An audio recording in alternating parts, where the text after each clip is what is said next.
pangarap, san man umabot tayo. Pati ko rin ang mga tagapagpakinig ng programang Buhay OFW ngayon sa DWDD 1134 Armed Forces Radio. Mabuhay kayo mga OFW, mga bayani ng Pilipinas. Okay, magandang buhay, Luzon, Visayas, Mindanao. Narito naman po tayo sa programang Buhay OFW ngayon, Bantay at Kasangga. Siyempre po ito po ang inyong lingkod, Terry Alpa, at isang oras na naman po tayo magkakasama-sama. Yes! Okay, at siyempre po, batiin muna natin ang ating mga tagapakinig sa apat na sulok ng mundo. Sa ngayon po ay wala ang ating partner, medyo pahinga muna ang ating partner ngayon, si Founder Albert Bonson. Yan, pahinga ka muna partner, ako muna ang bahala dito. Okay, at siyempre po, tayo po ay napapakinggan sa DWDD Armed Forces Radio, ang boses ng Kawal Pilipino. Ito po ang istasyon ng ating mga bayani, ang mga tunay nating bayani. At syempre ang ating pong mga kaibigang OFW sa apat na sulok ng mundo, sila naman po yung mga modernong bayani natin. Ito po yung Bantay at Kasangga ng OFW International. Okay, at syempre po, thank you so much po sa suporta ng ating technical side, ang ating pong mga magiting na sundalong kababaihan at kalalakihan sa technical side. Hello po sa inyo, thank you so much. At sa ating pong mga boss na nandyan, si Ma'am Francine, yan, hello po, napakasipag, lagi ko po nakikita sa TV, ini-interview, hindi man masyado ang ating Ma'am Padilla. Hello po ma'am, ingat po kayo. At siyempre po, ang ating pong mga balitang OFW sa araw na to at ang balitang mga DOST, patuloy pa rin po ang suporta ng ating DOST NCR, di lang po yan, kahit po yung sa ang department ng DOST, meron po mga programa sila sa ating mga OFW. Avail nyo na po yan. Sa mga gusto pong ma-avail yan, magsubmit lang po kayo ng requirements. Pag po na-submit na, bigay nyo na po ang lahat ng requirements, pwede na po kayong masuportahan ng financial. Yan, financial yan ha. Pero yan po ay susubaybayan po kayo ng DOST kung paano nyo pong spend yan sa inyong mga business. Hindi po kayo papabayaan mula una hanggang sa huli po. Hanggang kayo po ay maging successful. Yes, okay. At siyempre mainit ang ano ba yung mainit? Mainit yung panahon, pero umuulan. Pero mainit din po ang karagatan. Dahil po sa karagatan, maraming nag-iinit sa mga nangyayari. Yung ating po mga OFW, huwag po kayo mag-alala na baka magkaroon ng digmaan sa ating pong teritoryo na pinaglalaban. Panalangin po natin lagi na wala pong mangyaring anuman digmaan. Kasi yung atin naman pong Pangulong BBM, cool lang naman din siya. Alam natin, may mga nasakta na po tayong sundalo nung nakaraan, may naputulan na po ng daliri, buti po daliri lang po. Pero, yung mga comments po ninyo tungkol doon, di po yun nakakatulong. Instead po nakakapagbaba po ng moral. Dapat po, ang ating mga sundalo ay inaangat nyo sa mga ganong sitwasyon. Masasabi natin hindi po kaduwagan ang hindi nila paglaban o pagganti doon sa ginawa sa kanila ng mga Chinese na yun. Kasi po nagtimpi po sila dahil once na hindi po sila nakapagtimpi at sila po ay nagkaroon ng nauna o kasi syempre pinoprovoke sila. Alam niyo naman ang Pinoy, ayaw ng ganyan. Pero nagawa nilang magtimpi kasi once na-trigger po yan, ang kakahinatnan po niyan, baka hindi natin makayanan. Oo nga sinabi, uy, ang tapang, lumaban ng ating sundalo. Ano yun tapos nun? Ano po yung magiging, sa atin nun? Magiging epekto sa ating bayan, sa ating mga sundalo. Siyempre maraming masusugatan. Kaya nga, sinasabi ng ibang side, sabi BBM daw is war freak. Gusto raw mag-war. Hindi po, kasi kung war freak siya, sabi nga BBM stop the war. Hindi naman si BBM po ang nag-uumpisa ng ganyan. Kaya nga po hindi siya apekto kahit na naiinis na mga Pilipino, alam niyo naman yan. Kulang po tayo. Kahit yan po ay malulutas po yan sa pamamagitan ng pag-uusap. Total, sumabi na rin naman po yung China na bumalik daw po sa pag-uusap. Yun naman sabi nila. Magdasal na lang po tayo, hindi po nakakatulong yung mga comment nyo na kung nabasa ko, naiinis na ako Anyway, ating mga OFW dyan sa China, marami, no? Buti nga, at least, hindi naman sila inaano. Pero, pansin nyo po, yung China po, di ba, gusto niya makuha yung teritoryo natin, na atin naman talaga yun Yung karagatan, inukuha niya. Ayan po, binibigyan na po kayo ng karagatan. Yung pong buong dagat, nandyan na po sa bayan nyo. Lumalabas na rin po sa karsada, sa manhole. Lumalabas na rin po sa lababo nyo. Ibig sabihin, sabi na ng may likha sa atin, gusto mo ng karagatan? Sige, bibigyan kita. Ayan.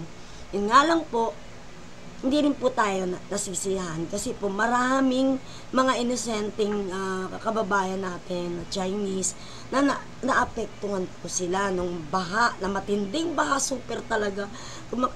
Pag nakikita niyo po talaga sa video, isipin niyo lumalabas yung tubig kung saan butas.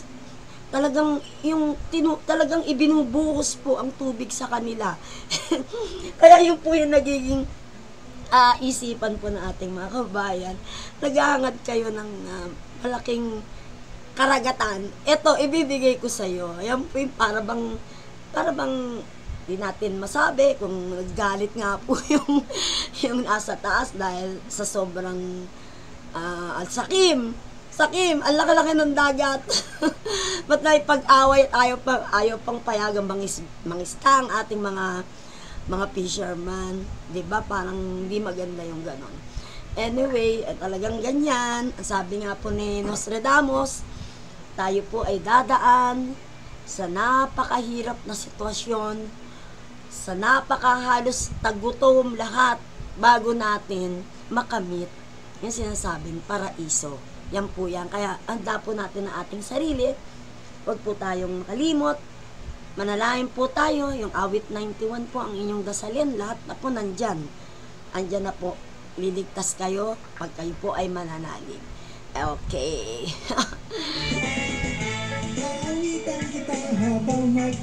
Thank you so much sa ating pong background. Ang ating kaibigan by Lambingan, by calling her Rakista Live. At syempre, ang mismong umaawit, walang iba, kundi si Martin Alvarez. Yan po. Yan po para na rin natin anak. Thank you so much sa pag-suporta nyo na magamit ko ang inyong music sa ating programa. Okay. Ngayon po tungo naman tayo sa ating tatalakayan. Sa topic ngayon, ang buhay probinsya.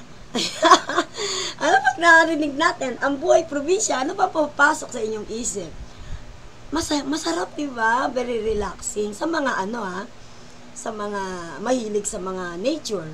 Pero sa mga city boy, city girl, parang boring yun sa kanila. Kasi marami po tayong mga OFW na gusto na mag-retired, nag-iisip ano ba ang kanilang mga dapat gawin sa kanilang pag-retiro. Marami tayong mga kaibigan sa gobyerno, no? Mga friends natin na nag-retired na po. Pero napansin ko po sila, pagka po sila ay nagre-retiro, ang choice po nila talaga ay magkaroon ng isang maliit na farm kung saan nandun ang mga pananim na gulay, mga alagang hayop, baboy, manok, kambing, lahat nandyan na po, baka, wala na po talagang bibilin, nandun na po siya lahat, at relax na relax pa po ang buhay dyan.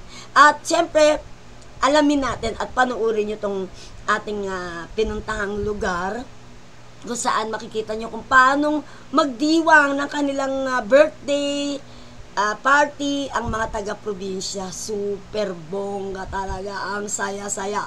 So, dito po makita nyo ang mga naging kaganapan doon, pati po pa ang mga hanap buhay ng ating mga kababayan sa probinsya. Ito po ay ang probinsya ng Tagkawayan, Quezon. Ang Africa family po. Africa family, no? Ayan. Okay, panoorin po natin, ito po ang ating naging coverage sa birthday po ng May Bahay. Take it away. Welcome to the program Buhay OFW ngayon. At syempre, bantay at kasangga. Ayan, makikita nyo, naiiba po yung ating lugar ngayon. Ito po ay ang napakagandang lugar. Dito po sa Quezon. Alam nyo po, napakahaba po namin biniyahe para makarating po dito. Pero sulit naman po yung ating hirap sa ating biyahe. Ngayon po ay merong isang special na okasyon na gaganapin dito. Itignan po natin kung paanong magdiwang ng kaarawan ang mga taga-probinsya ng Quezon. At siyempre, sino po yung magdidibo? 65 years old, si Ma'am Ruby. Okay, ilipot po natin sila. Ngayon po ay papasok na po tayo sa residente po ni Ma'am Ruby.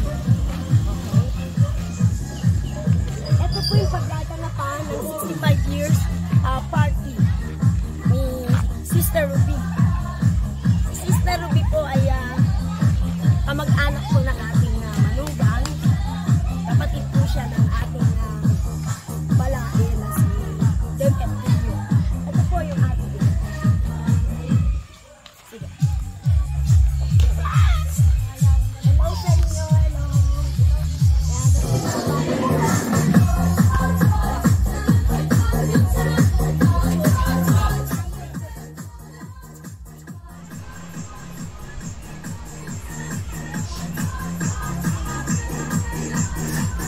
Ayan po, kasalukuyan ay ini-interview natin yung mga bisita ni Sister Ruby. Ayan, ready na sila. Iilan pa lang sila pero mamaya po yan tambak na po yung bisita na yan. Okay, ayan, napakaganda po ng setup sa probinsya, no? Simple pero napakaganda ng pagkakagawa. Mga flowers at saka yung paglalagyan ng food. Ayan, no? Ayan, nakaset na. Ano kaya ang handa na makikita dyan mamaya. Okay. Ayan po, ang uupuan ng my birthday. Ayan, nakalagay po si Mrs. Sister B. Isang ulirang ina, ulirang lola, at ulirang asawa. Ayan, siya po ay sister po ni Demetrio Africa. Kapatid po, siya po yung ating balae na dinalaw po natin sa Tagkawayan, Quezon. Napakalayo po niya. Parang bumiyahe po yata kami ng 6 na oras, pero sulit naman po siya. Yan po ang simpleng bahay. Simpleng bahay ng mga taga-probinsya. Ayan, mga friendly po yan. Ayan, naglalakad po tayo para ipakita yung kapaligiran dito. Ayan po ang mga bisita, oh. Mga nagre-ready pa lang kumain. Nagluluto pa lang sila. Ayan. Okay.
mga sister na magaganda po ang nag-aabala.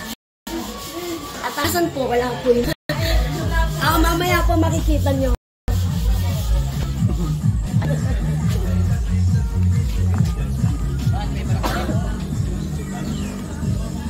Pupuntahan naman natin yung mga kaibigan natin. Ito sa Quezon. Hello po. Kaway-kaway po kayo. Nako po. Karim Demet, mapapanood po kayo sa program ko. Aba. Wow! Buhay OFW ngayon, Bantay at Kasangga. Mapapakinggan niyo po, mapapanood sa Armed Forces Radio. Then, ito po ang Quezon. Bati muna po kayo. I love you. Mabuhay. I love you. I love you daw, I love you. Ayan, nakita niyo po, ang gagwapo po. Africa Pamilya at saka si Pero.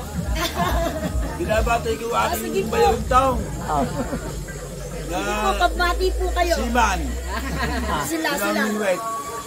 Si Man o si Manloloko. Ayan po, saya nila. Yun po yung ating kumpare, pakita mo si pare. I love you. Basta sa akin. Pinagbawalan ako Naman yung my birthday. Batiin niya may birthday. Ay, binabati ko pala yung mahal naming kapatid na Ayan. ngayon birthday niya. Kaya dito Ayan. nag-iumpun-ipon kami. I Kaya love siya it. pa, parang reunion namin. Ayun, my birthday. O, bali, picturean mo ako. Salamat ako. Picture tayo. Nakarating kayo. Okay, ayan po, nakita niyo kung gaano kasaya ang buhay sa probinsya.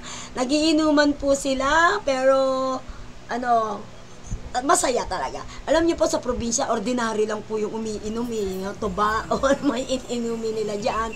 Pero wala yung katulad sa atin sa Manila pag nalasing nakipag-away na. Ay, ito naman po yung isang grupo ng medyo bata-bata po itong mga ito. Go ahead po. Oh. Happy birthday po, Inay Ruby. Oh. 1, 2. Yan, okay na. Nakita niyo po, yan po yung mga kabataan. Yung kabila po senior sila. Ito po yung mga bata pang bata pa sila. Ayan, ay Africa Brothers, yan po yan. Masayang pamilya po sila. Ayan. Kaya napakasarap pong dalawin ang mga taga-probinsya. Talagang pag naganda yan, ibang klase, no? Kumain na, nag-uwi pa, buong baryo. Yan po ang kanila pong ayan po. Karaniwan na po sila po ay kahit mainit yung panahon, yung time na yan, napakainit po niyan pero tinan mo, nagpapaypay, pero ganyan lang talaga. Kaya natin ang init kasi sariwa naman po yung mga nasa paligid. Yan, kita niyo yung mga puno. Ayan. Yan. At siyempre, enjoy yung may birthday. Hindi natin naabutan, medyo busy siya. Hindi natin siya nahinga ng mensahe. Anyway, ayan. Okay, tingnan naman natin ang kabuhayan ng mga taga-probinsya. Na kaya ko sinasabi sa ating mga OFW na kung kayo rin lang po magre-retired, bumili na lang po kayo ng lote, lupain, mura lang naman po pag sa probinsya. Ito po ang pinaka-the best na negosyo, ang babuyan. Tingnan natin si Kuya. Ang mga inahin po ito? Ano po pangalan niyo, Kuya? Philip po. Philip? Taga-rito po kayo? Kayo po may alaga? Ito sa nanay ko. Si Sister Ruby. Ito po yung anak do may birthday. Ano po ito mga... Yan po inahin. Buntis na. Ito po may anak. Yan po ang bulaw. Wow! Ilang beses po sila nanganganak? Tuwan po, ito yung 4 na buwan. Na buwan po, may anak. Minimum na ilan po ang nagiging anak. Yan po, tulad na. Siya.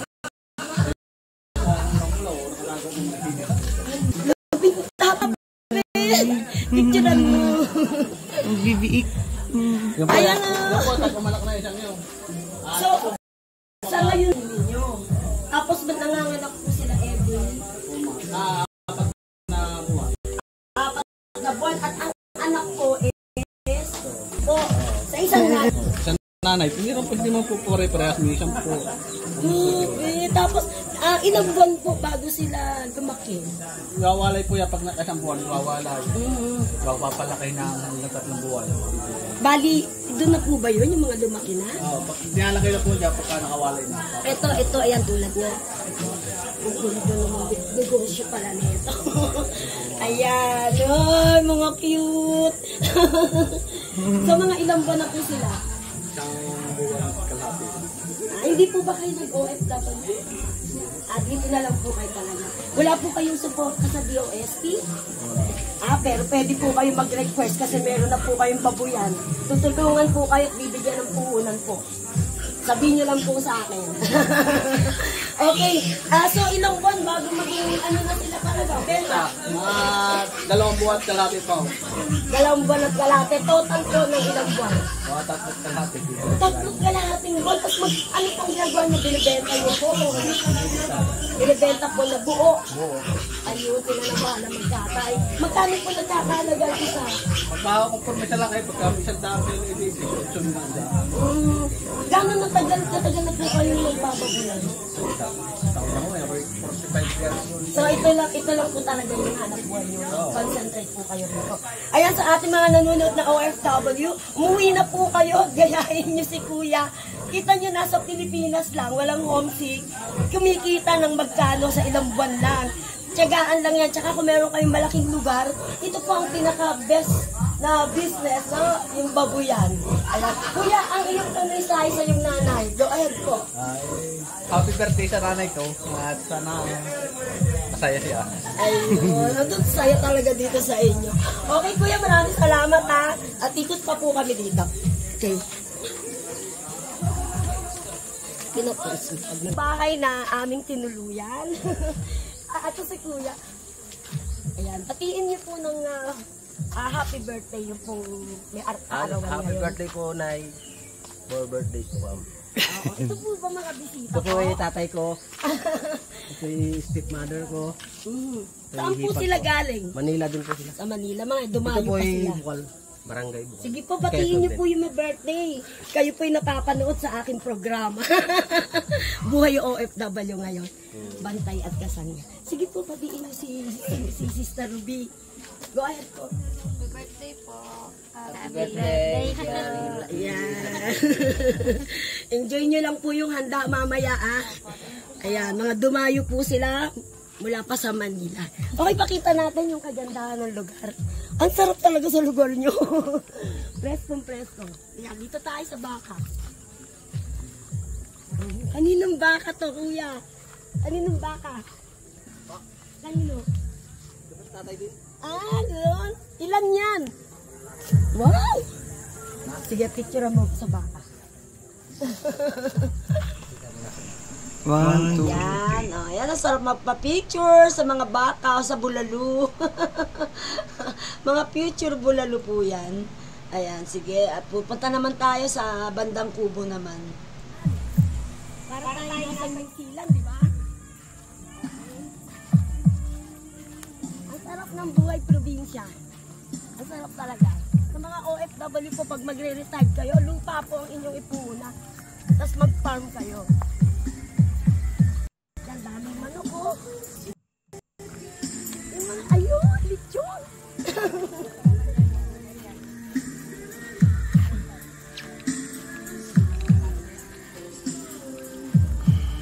Hello po sa inyo.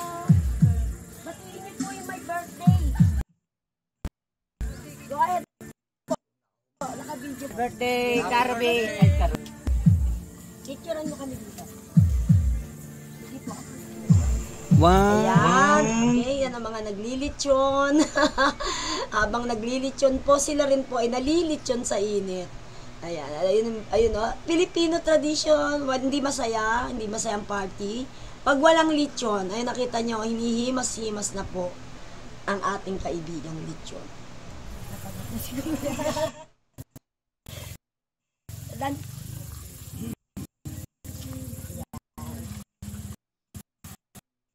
sa mga fiesta, birthday yan, hindi po nawawala ang kasi po yung paboritong handa ng mga Pilipino. Ayan. Yan ang doon. Nasintensyahan na siya. Picture na. 1, 2, 3. Day po ni Sister Ruby. Yan ang Pilipino way of life. Pupunta tayo sa ilog.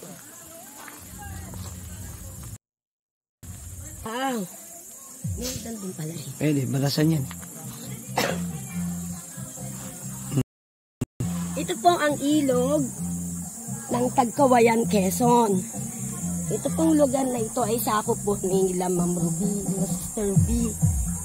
Yan po yung kapatid po ng ating balae na si Aring Demet.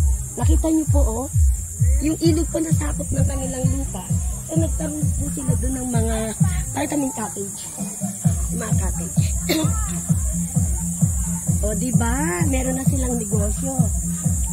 Lalo na pag tag-init, marami daw po nagsiswimming. Picturean mo ako dito. Okay, yan kasalukuyan tayong bumababa doon sa ilog. Kasi kaya ganyan ang kulay niya, hindi malinaw, dahil kasi umuulan. Yes. Pagka umuulan po talagang ilog ay kulay kape. Pero pag tag-init na po yan, malinaw na malinaw po yan. At tuloy-tuloy ang agos niya. Nakita natin may nagrenta, oh. Ayan, oh. Ayan, may extra income sila. Biro mo, meron ka lang mga OFW, nakabili ka ng lupa na malapit sa ilog. Meron ka ng maliit na resort. Lagyan mo lang ng kawayan. May negosyo ka na talaga na masasabing wala namang gaanong maintenance kasi ilog yan eh. Okay.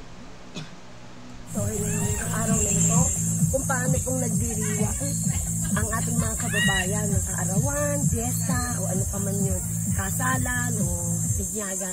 Ganyan po sila kalungo. Talaga po nagkakatay sila ng kanilang mga alagang baboy. Kakain po mga baka. So, ang ating po mga OFWs na nanonood, siguro advice ko sa inyo, mas maganda mag-invest kayo na bumili ng lupa sa mga probinsya. Tapos ganitong buhay. Kahit na po hindi OFW, mga nagre-retire po. Talagang sabi natin, very relaxing po ang manilaan sa probinsya. Meron kayo alaga mga hayop, mga pananim, lahat na po narito. Okay.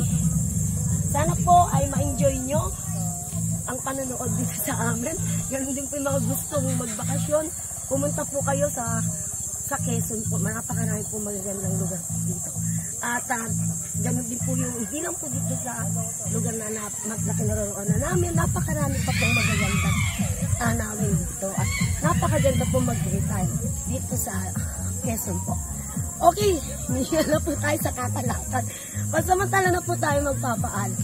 Ito po si Terry Alpha para sa programang Buhay OFW ngayong bantay at kasangga na mapapanood sa DWWD Armed Forces Radio, ang boses ng Kawal Pilipino. Mabuhay po kayo.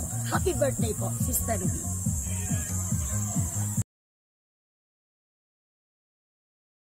Okay, ayan po, napanood nyo ang buhay ng Pinoy sa probinsya. Ang saya po, no?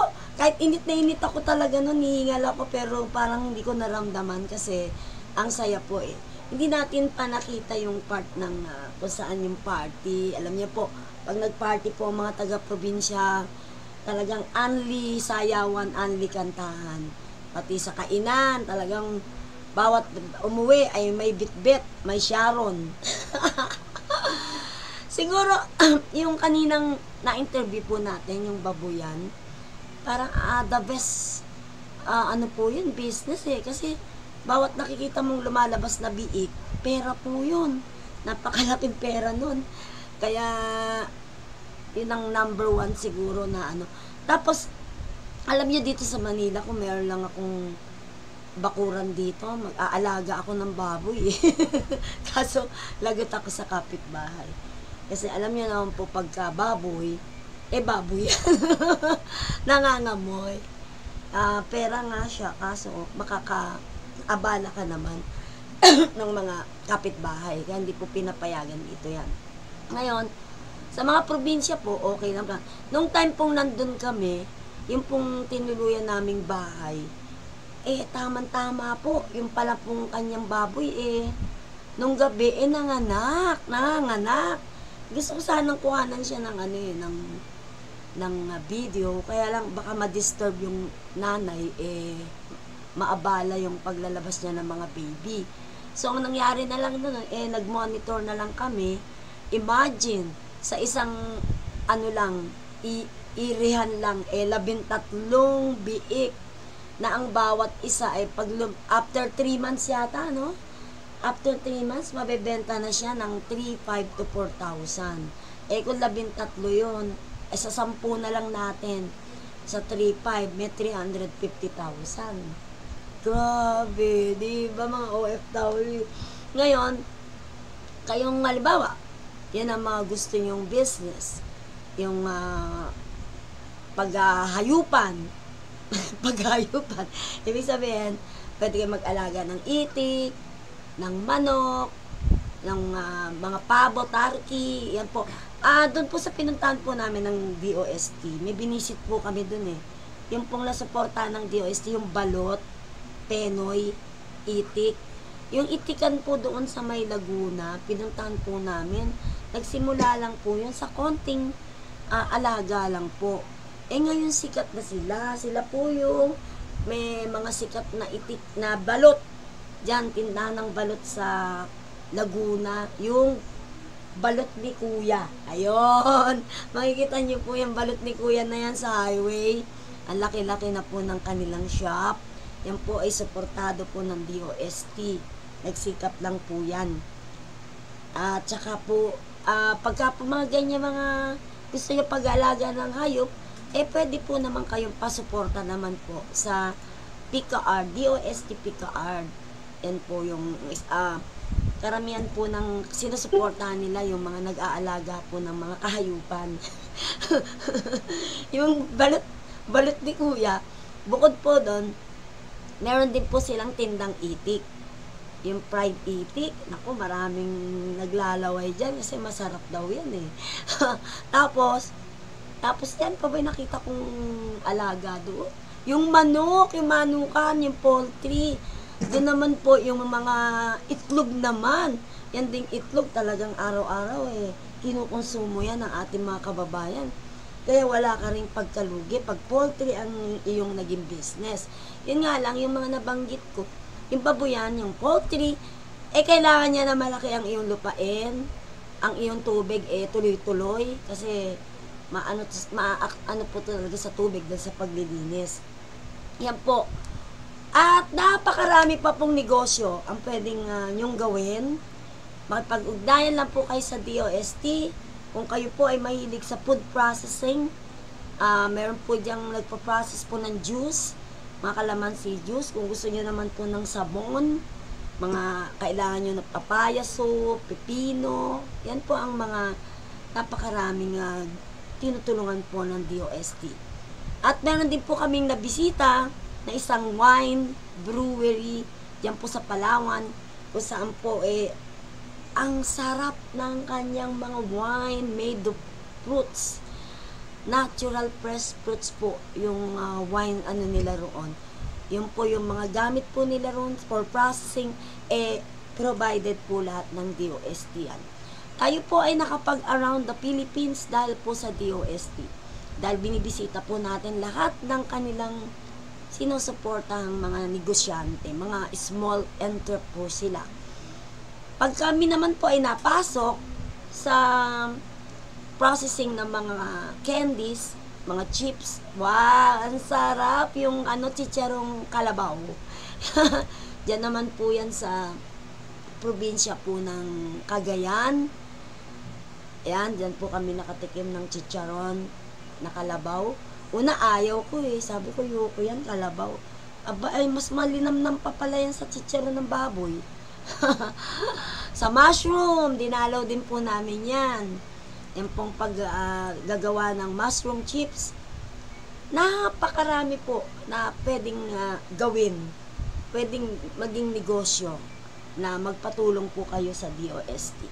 Kaya, sa ating mga OFWs, huwag po kayong mawawala ng pag-asa kung kayo po ay uuwi na sasabihin nyo, wala na kayong pagkakakitaan. Di po, marami po. Gamitin nyo lang po yung inyong talent. Magluto. Marami po tayong kasama sa Bantay at Kasangga na mga nag-retired na po sila. Andito po sila sa Pilipinas. Merong isang napakagaling na therapist. Nagmamassage. Tsaka marami pa mga kung ano-anong business. Yung isa naman po ay nananahe. Mahusay siyang manahe. Si Ma'am Gloria. Ang galing niyang maggawa ng gown, ng mga barong. Diba? Sino magugutom sa Pilipinas? Walang magugutom kung masipag po kayo.